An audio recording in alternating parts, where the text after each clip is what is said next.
జనాలు. So let's make chicken curry. ముందుగా onions, chillies అన్నీ కూడా ఫ్రై అయిపోతూ ఉన్నాయి. ఆల్మోస్ట్ ఆనియన్స్ ఫ్రై అయ్యాక మనం చికెన్ వేయాలి. This is our chicken.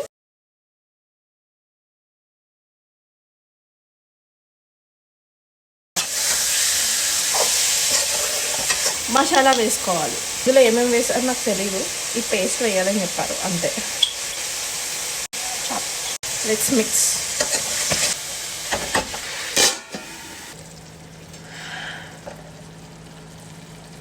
నాకు మా ఇంట్లో కారం స్మెల్ అంటే చాలా ఇష్టము. ఎందుకంటే మేమే ఆడించుకోవడం వల్ల చాలా బాగుంటుంది. అండ్ ఏ కర్రీ అయినా సరే చాలా టేస్ట్ వస్తుంది అనమాట. హోమ్ మేడ్ కారం 1 స్పూన్. కొంచెం.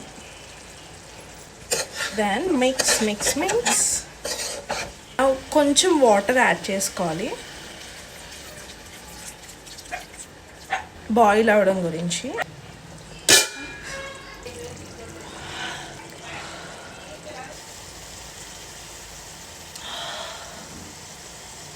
కర్రీ సక్సెస్ఫుల్గా అయిపోయింది. టేస్ట్ చేసి ఎలా ఉందన్నది మీకు నెక్స్ట్ వీడియోలో అప్లోడ్ చేస్తాను. ఆర్ ఎల్స్ స్టోరీ పెడతాను. Bye bye.